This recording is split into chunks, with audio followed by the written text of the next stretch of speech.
بسم اللہ الحمدللہ والصلاة والسلام علی رسول اللہ وعلی آلہ وصحبہ اجمعین۔ اعوذ باللہ من الشیطان الرجیم، بسم اللہ الرحمن الرحیم، تبارک الذی بیدہ الملک وہو علی کل شیء قدیر۔ پارہ نمبر 29 قرآن حکیم کا سیکنڈ لاسٹ پارہ ہے۔ اس میں کل 11 صورتیں ہیں۔ سورہ الانسان کے علاوہ سب صورتیں مکی ہیں، اور جو مکی صورتوں کی خصوصیات ہیں وہ ان صورتوں میں بھی موجود ہیں، یعنی قرآن حکیم کی حقانیت، اللہ رب العزت کی ربوبیت، خالقیت کا اظہار، نبی اکرم صلی اللہ علیہ وسلم کی نبوت و رسالت کی صداقت، اور قیامت کے دن کے حالات و کیفیات کا تذکرہ، اور عقلی، نقلی، تاریخی انداز میں قریش مکہ کو توحید کی دعوت دیتے ہوئے دلائل دیے گئے تاکہ وہ اپنے حالات کا تجزیہ کرتے ہوئے اور اپنے گریبانوں میں جھانکتے ہوئے ذرا دیکھیں کہ حقیقت کیا ہے۔ تو اب آئیے ذرا قدر تفصیل سے ان صورتوں کی ہم تفسیر پیش کرتے ہیں، بلکہ ان صورتوں کے جو چند مضامین ہیں وہ بیان ہو سکیں گے۔ سورہ الملک بھی 30 آیات اور 2 رکوع ہیں۔ اس کی ابتدا میں اللہ رب العزت نے فرمایا کہ بابرکت ہے وہ ذات جس کے ہاتھ میں بادشاہت ہے، سلطنت ہے، وہ ہر چیز پہ قادر ہے۔ پھر موت و حیات کی تخلیق کا مقصد بیان کیا کہ یہ موت و حیات کا جو سلسلہ ہے اس لیے ہے تاکہ اللہ آزمائے کہ کون ہے جو اچھا عمل کرتا ہے۔ تو اس کے بعد والی آیات میں اللہ رب العزت نے آسمانوں، زمین کی، بالخصوص آسمانوں کی تخلیق کو بطور دلیل ربوبیت پیش کیا ہے کہ دیکھو یہ کائنات کا جو سسٹم ہے، ستاروں کا جو سسٹم ہے، آسمان کا جو سسٹم ہے، اس میں کسی قسم کا نقص خلل نہیں ہے۔ تو اس سے معلوم ہوتا ہے کہ اسے بنانے والا کوئی اللہ ہے اور وہی عبادت کے لائق ہے۔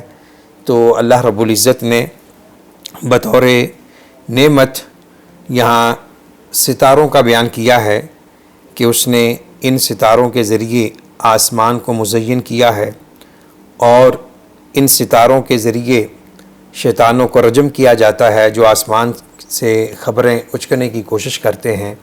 اسی طرح بعض دوسری آیات میں ستاروں کا ایک یہ فائدہ بیان کیا گیا ہے کہ بحر و بر میں لوگ ان ستاروں سے راستوں کا تعین کرتے ہیں۔ آج بھی جو بڑے بڑے بحری جہاز ہیں ان میں یہ سسٹم ہوتا ہے کہ وہ ستاروں کو دیکھ کر اپنی راستوں کی سمت کو متعین کرتے ہیں۔ تو یہ اللہ رب العزت کی بہت بڑی نعمت ہے۔ اور رات کو جب انسان آسمان کی طرف دیکھتا ہے تو جگمگاتے ہوئے تارے انسان کو خوش کرتے ہیں اور ایک عجیب منظر پیش کرتے ہیں۔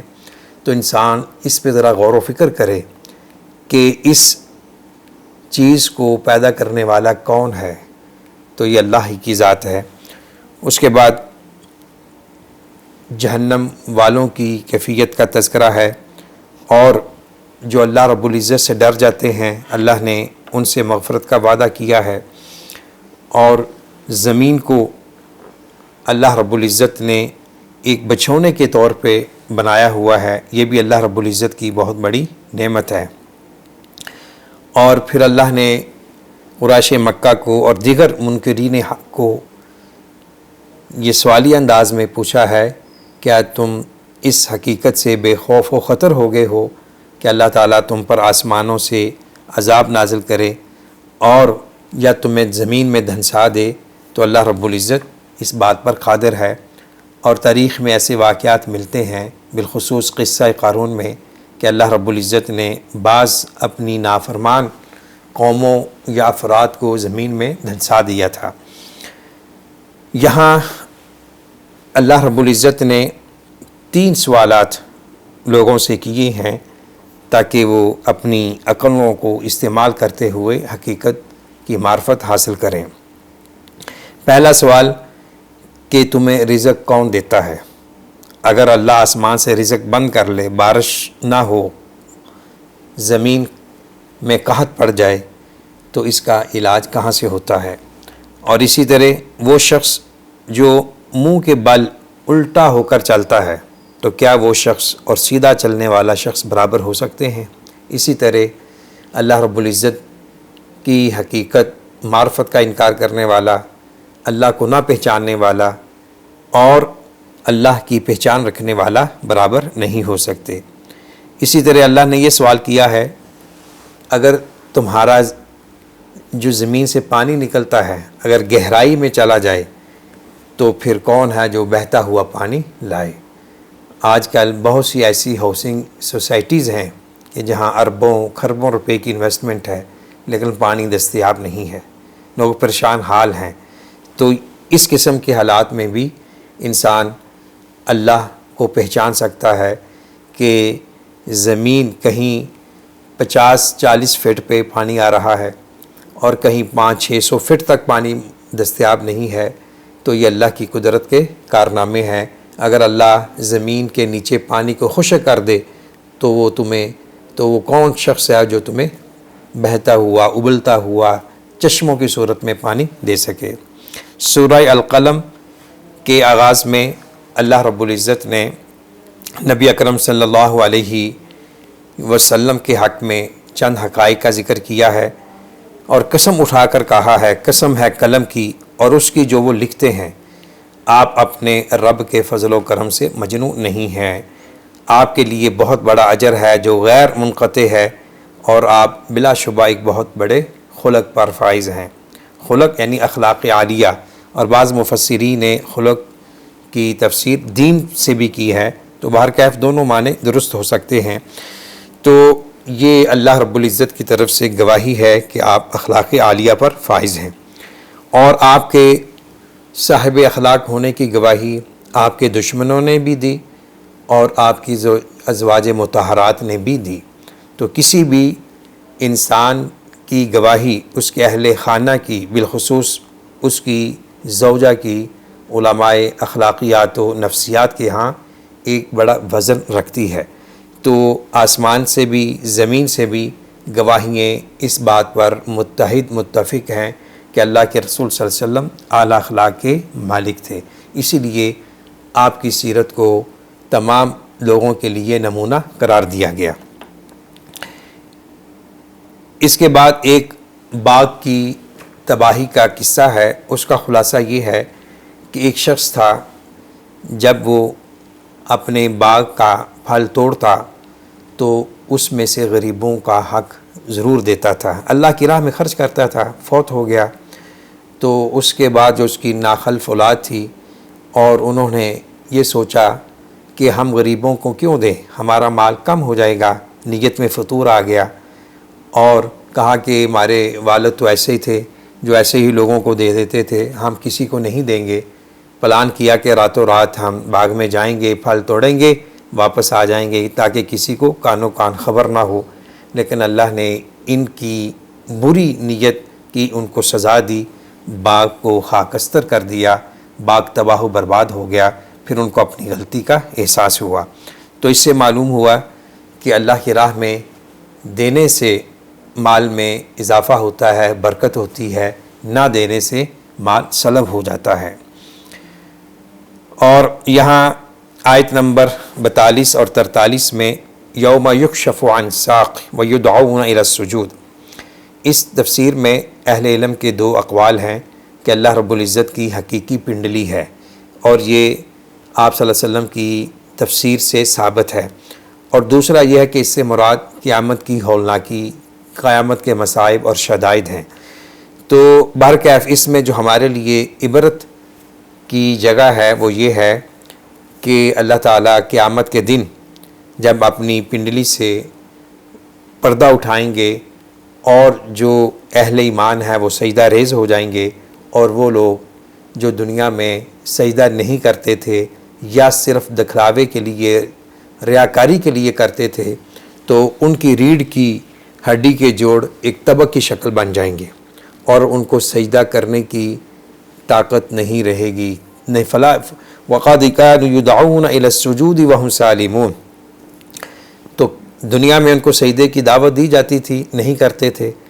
تو ان دو آیات کی روشنی میں ان مسلمانوں کو اپنے اسلام اور اپنے دین کا جائزہ لینا چاہیے جو بے نماز ہیں، جو 5 وقت کی نماز ادا نہیں کرتے، قبل اس کے کہ وہ وقت آئے کہ وہ چاہے کہ میں سجدہ کروں لیکن وقت گزر چکا ہوگا۔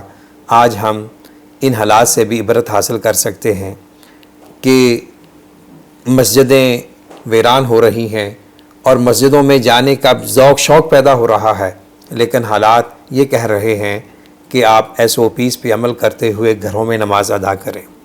تو انسان کو اپنی صحت فراغت کو غنیمت سمجھتے ہوئے اپنی زندگی کو اللہ کی عبادت اور اطاعت میں گزارنا چاہیے، اور نماز کی پابندی کرنے کا اللہ سے وعدہ کرنا ضروری ہے، اور یہ قیامت کے دن سب سے پہلے نماز کے بارے سوال ہوگا۔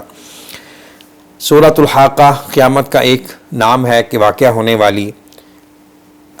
اس میں اللہ رب العزت نے قوم سمود اور قوم عاد کی تباہی و بربادی کا ذکر کیا ہے، جنہوں نے قیامت کی حقیقت کو جھٹلایا، اور اس کے بعد اللہ رب العزت نے ایک بہت ہی دل نشین انداز میں اہل آخرت، اہل جنت اور اہل جہنم کا ایک تقابل پیش کیا ہے۔ تو یہ مقام بہت ہی عبرت آمیز، ایمان افروز ہے۔ میں آپ سے ریکویسٹ کروں گا کہ آپ اس مقام کی اسٹڈی کریں ترجمے کے ساتھ اچھے انداز میں۔ آیت نمبر 19 سے لے کر آیت نمبر 23 تک، 19 سے لے کر آیت نمبر 33 تک، 33 تک، تو جنت میں جانے کے کیا اسباب ہیں اور وہ کن حالات میں ہوں گے اس کا ذکر ہے۔ اہل جہنم کے لیے کیا سزا ہے اس کا ذکر ہے۔ اور ایک آیت ما اغنا عنی مالیہ ہلک عنی سلطانیہ، کہ قیامت کے دن اللہ کے نافرمان باغی یہ کہیں گے کہ آج ہمیں ہمارے مال نے فائدہ نہیں دیا، ہم سے بادشاہت سلطنت سلب ہو گئی ہے۔ اس آیت کی تفسیر میں یہ واقعہ بیان کیا جاتا ہے تاریخی طور پر کہ خلیفہ ہارون رشید جو اپنے وقت کا ایک بہت نیک پارسا بادشاہ تھا، اس کا وقت اجل آیا تو اس نے اپنے خدام سے کہا کہ مجھے میری آخری عماج گاہ دکھائیے، قبر کا مجھے منظر دکھائیں، قبر کا مشاہدہ کروائیں۔ تو وہ جب اپنے مقبرہ کے قریب ہوا تو رو پڑا، آنکھوں سے آنسو کی لڑی چھوٹ پڑی، اور آسمان کی طرف انگلی کر کے اس نے یہ آیت پڑھی۔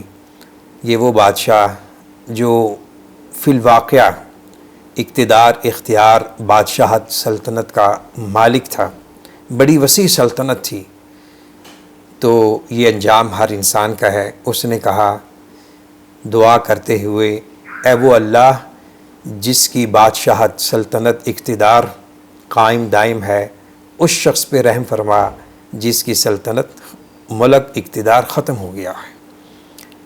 تو یہ اس آیت سے ہمیں یہ بھی پتہ چلتا ہے کہ دنیا کی جو بھی نعمت ہے، اقتدار، منصب، سٹیٹس، جاہ و جلال، شان و شوکت، مال و زر، یہ سارا یہیں رہ جائے گا، اور جو اللہ کو چیزیں پیش کرنی ہے جو ہمیں فائدہ دیں گی وہ باقیات ہیں، صالحات ہیں، اعمال صالحہ ہیں، اچھے عمل ہیں۔ اللہ ہمیں اپنی آخرت کو بہتر سے بہترین کرنے کی توفیق نصیب فرمائے۔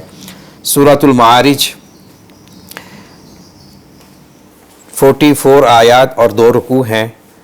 اس کے آغاز میں اللہ رب العزت نے قیامت کے واقعہ ہونے کا ذکر کیا ہے کہ اس دن 50,000 سال کا دن ہوگا، اور اللہ کے رسول صلی اللہ علیہ وسلم کو منکرین حق کی اذیتوں کے مقابلے میں صبر کا حکم دیا ہے، اور اسی طرح قیامت کی چند ہولناکیوں کا ذکر کیا ہے، چند مناظر کا ذکر کیا ہے کہ پہاڑ اونی ہوئی روئی کی طرح ہو جائیں گے اور کوئی کسی کے کام نہیں آئے گا، جو کسی کا جگری دوست ہے وہ اس سے الگ ہو جائے گا، اور مجرم گناہ گار انسان یہ خواہش کریں گے کہ ان کے پاس فدیہ دینے کے لیے جو کچھ بھی ہے وہ خواہش کریں گے کہ وہ اللہ کو دے دیں، یہاں تک کہ اپنے بیٹے، بیوی، بھائی، اپنا قبیلہ، برادری، پارٹی، جو کچھ بھی زمین میں ہے وہ میرے پاس ہو، مجھ سے اللہ وہ لے لے اور مجھے عذاب سے محفوظ فرما دے، مجھے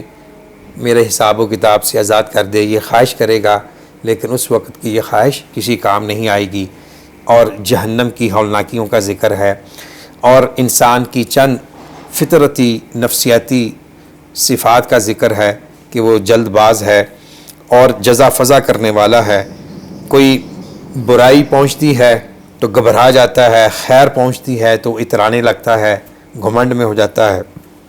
اور اہل ایمان کی چند صفات کا ذکر ہے، ان میں سر فہرست نماز پر محافظت کرنے والے، ہمیشگی سے پابندی سے پڑھنے والے، اور اپنے مالوں سے اللہ کی راہ میں خرچ کرنے والے، اور ان کی چند صفات ہیں اپنے وعدوں کی، امانتوں کی حفاظت کرنے والے۔ تو یہ جو اہل ایمان ہیں یہ صحیح معنوں میں جنت کے حقدار ہیں۔ اس کے بعد سورہ نوح ہے، یہ سورہ نوح حضرت نوح علیہ السلام کے نام سے موسوم ہے۔ اس کے آغاز میں نوح علیہ السلام کی دعوت کا ذکر ہے، اور نوح علیہ السلام کی خصوصیات میں سے یہ ہے کہ انہوں نے تقریباً 950 سال لوگوں کو اللہ کی طرف بلایا، اور آپ علیہ السلام کی سیرت تمام دعات کے لیے بڑی اہم ہے، روشن ہے اور ذریعہ رشد و ہدایت ہے۔ تو دعوتی میدان میں داعی کو گھبرانا نہیں چاہیے، بلکہ حکمت کے ساتھ، دانائی کے ساتھ اور ایک تڑپ اور جستجو کے ساتھ لوگوں کو اللہ کی طرف بلاتے رہنا چاہیے۔ نوح علیہ السلام نے اپنی قوم کو رات دن، خلوت میں، جلوت میں، ہر انداز میں ان کو بلایا، لیکن آگے سے تکبر، جبر اور استکبار کے حالات سے ان کو فیس کرنا پڑا۔ تو پھر بالآخر نوح علیہ السلام دل برداشتہ ہو کر اپنی قوم کے حق میں بد دعا کی کہ اللہ اب مجھے لگتا ہے کہ یہ ایمان کی نعمت کو قبول کرنے والے نہیں ہیں، ان کو تباہ و برباد کر دے۔ تو اسی سیاق و سباق میں استغفار کے فوائد ہیں کہ جو افراد، جو قومیں کثرت سے استغفار کرتی ہیں، اللہ تعالیٰ آسمان سے رحمت کی بارش نازل کرتے ہیں اور مالوں میں، رزق میں اضافہ کرتے ہیں، اولاد نرینہ عطا کرتے ہیں۔ بعض مفسرین نے کہا کہ جو کثرت سے استغفار کرتا ہے، بالخصوص ہر نماز کے بعد 100 بار استغفار کا عمل کرتا ہے، اللہ تعالیٰ اسے کم از کم 3 بیٹوں سے نوازیں گے، اور اللہ تعالیٰ اسے جنت نصیب فرمائیں گے، اور باغ و بہار جیسے اللہ تعالیٰ اس کو مناظر عطا کریں گے، نہریں دیں گے، یعنی ایسی مادی نعمتیں جس کی خواہش ہر انسان کی طبیعت میں فطرتی طور پر موجود ہے۔ سورہ الجن 28 آیات ہیں، 2 رکوع ہیں، اور آپ صلی اللہ علیہ وسلم وادی نخلہ میں صبح کی نماز پڑھا رہے تھے، تو جنوں کی ایک جماعت نے آپ کی تلاوت سنی، آپ ان پر ایمان لے آئے، اور پھر جنوں کے جو تاثرات تھے اس کا یہاں اظہار ہے۔ تو سورۃ الجن اسی مناسبت سے نام پڑ گیا، جن پوشیدہ چیز کو کہتے ہیں۔ تو ایک آیت کی تفسیر میں یہ بھی نقطہ بیان کیا گیا ہے کہ جو اہل ایمان انسان ہے وہ کسی بھی جن سے ایمانی روحانی طور پر طاقتور ہوتا ہے، جنوں سے گھبرانے کی ضرورت نہیں ہے۔ بعض جو ضعیف الاعتقاد، کمزور ایمان والے لوگ ہوتے ہیں وہ جنوں کو ایک حوا کی صورت میں پیش کرتے ہیں۔ جو انسان پابند صوم و صلاۃ ہے، صبح و شام کے اذکار پڑھتا ہے، قرآن کریم کی تلاوت کرتا ہے، تو ان پر جن کبھی غالب نہیں آ سکتے۔ بالخصوص سورہ بقرہ مکمل یا اس کی آخری 2 آیات پڑھنے سے گھروں سے جنات اور جو ضرر رسا چیزیں ہیں وہ ختم ہو جاتی ہیں۔ جنوں میں بھی مومن ہیں، کافر ہیں، موحد ہیں، مشرک ہیں۔ ایک آیت میں فرمایا وَأَنَّ الْمَسَاجِدَ لِلَّهِ فَلَا تَدْعُوا مَعَ اللَّهِ أَحَدًا، کہ بے شک مسجدیں اللہ کے لیے ہیں تو اللہ کے ساتھ کسی اور کو مت پکارو۔ تو یہ آیت مسجدوں کی تاسیس، قیام اور ان کی تعمیر کا ہدف اولین بیان کر رہی ہے کہ مساجد جو ہیں وہ دنیا کے کسی بھی خطے میں ہو، چھوٹی ہے، بڑی ہے، کچی ہے، پکی ہے، وہ مسجد اللہ کا گھر ہوتی ہے، اور وہ مسجد اس لیے بنائی جاتی ہے کہ اس میں اللہ کی عبادت ہو، اللہ کے سوا کسی اور کو نہ پکارا جائے۔ سورہ مزمل اصل میں تھا متزمل، تو تا کو زا میں بدل دیا، پھر اس کا ادغام ہوا تو مزمل بن گیا، کپڑے میں لپٹنے والا۔ تو یہ اللہ کے رسول صلی اللہ علیہ وسلم کی ایک صفت کا اظہار ہے کہ آپ کفار مکہ کے طعنوں سے اور ان کے اعتراضات سے دل برداشتہ ہو کر آپ ایک چادر لے کر، کپڑا لے کر لپٹے ہوئے تھے۔ اللہ کو یہ کیفیت بڑی پسند آئی، اور عربوں کے محاورے کے مطابق یا ان کے اسلوب بیان کے مطابق کہ وہ اپنے مخاطب کو اگر پیار اور محبت سے بلانا چاہتے تو اس کیفیت کو سامنے رکھ کر اس کو لقب دیتے تھے جس کیفیت میں وہ موجود ہے۔ تو اللہ کے رسول صلی اللہ علیہ وسلم چادر لے کر لپٹے ہوئے تھے۔ کیوں چادر لی ہوئی تھی اس کی اور بھی وجوہات بیان کی گئی ہیں، وقت مختصر ہے۔ تو اللہ نے آپ صلی اللہ علیہ وسلم کو اس آپ کی صفت سے مخاطب کیا، مزمل، اے چادر کو لپیٹ کر لیٹنے والے، سونے والے یا چادر میں لپٹے ہوئے، اٹھیے، رات کا قیام کیجئے مگر تھوڑا۔ تو ان آیات کا جو خلاصہ ہے کہ آپ صلی اللہ علیہ وسلم کو ساری رات قیام کرنے سے روکا گیا ہے، اور رات کا کچھ حصہ عبادت میں صرف کرنے کا حکم دیا گیا ہے، اور رات کا جو قیام ہے، جو نماز تہجد ہے، اس کے بڑے فوائد ہیں۔ اور اس مقام میں 2 اہم فائد ہیں کہ آپ کو جو نبوت کا بار ہے اسے اٹھانے میں اور اسے آگے کنوے کرنے میں آسانی ہوگی، اور بات کہنے میں ایک مہارت، صلاحیت، لیاقت پیدا ہوگی۔ تو جس انسان نے دنیا میں کوئی اچھا بڑا کام کرنا ہے تو اسے چاہیے کہ وہ قیام اللیل کے ذریعے اللہ سے مدد حاصل کرے۔ اور قرآن کریم پڑھنے کا حکم ہے کہ جو میسر ہو سکے قرآن کریم کی تلاوت کیا کرو۔ سورہ المدثر 56 آیات، 2 رکوع ہیں۔ یہاں بھی المدثر، کمبل میں لیٹنے والے یا کمبل لے کر اپنے آپ کو کمبل میں لپیٹنے والے، تو یہ اصل میں المتدثر تھا۔ تو مدثر، کمبل لے کر اپنے آپ کو لپیٹنے والے، یہ بھی نبی کریم صلی اللہ علیہ وسلم کا ایک انداز تھا۔ تو اللہ نے آپ کو اس انداز سے مخاطب کیا، اور آپ کو اس کے بعد 7 چیزوں کا حکم دیا۔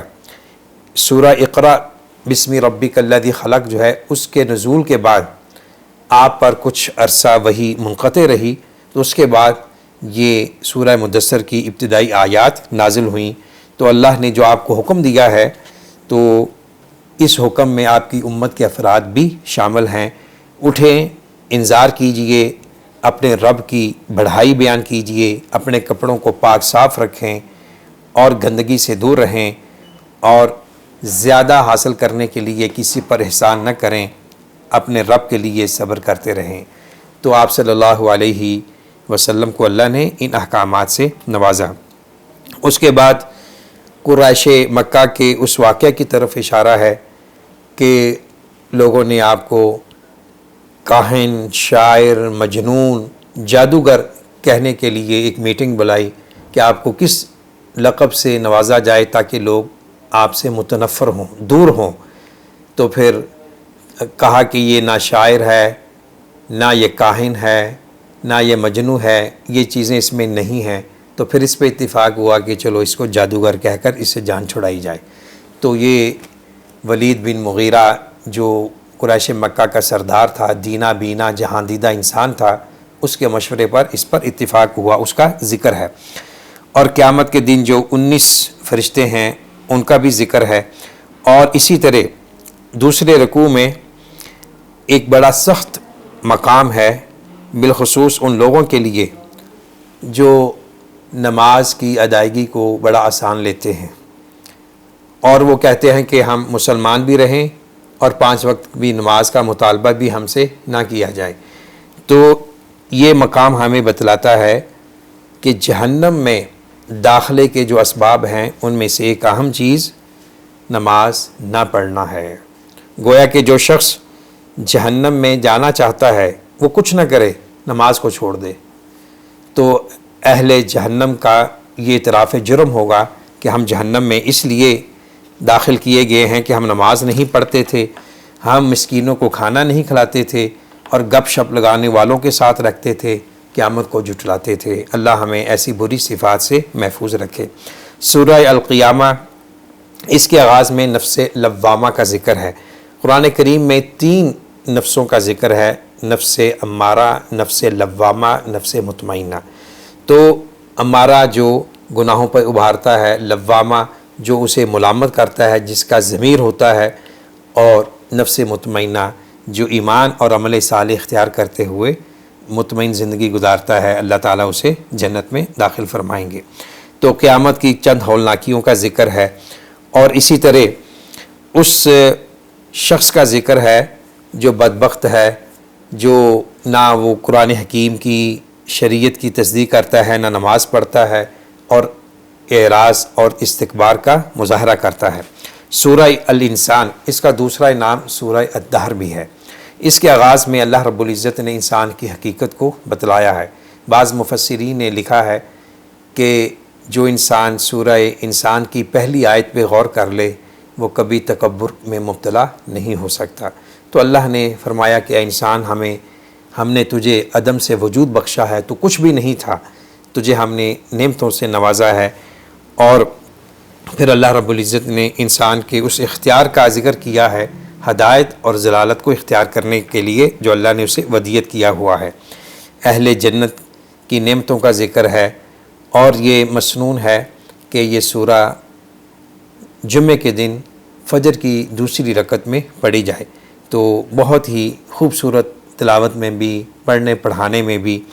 اور اللہ رب العزت نے قرآن کریم کی حقانیت کا ذکر کیا ہے، اور فرمایا کہ آپ اپنے رب کی حکم پر صبر کرتے رہیں، اور یہ جو کافر گناہ گار لوگ ہیں جو آپ پر طرح طرح کے اعتراضات کر رہے ہیں، ان کی باتوں میں آپ نہ آئیں، ان کی باتوں کو جھٹک دیں، اور صبح و شام اللہ کا ذکر کرتے رہیں، اور رات کو سجدہ کریں، اور لمبی تسبیح بیان کریں۔ تسبیح کے بڑے فوائد ہیں، وہ صبح و شام ہمیں کرنے چاہیے۔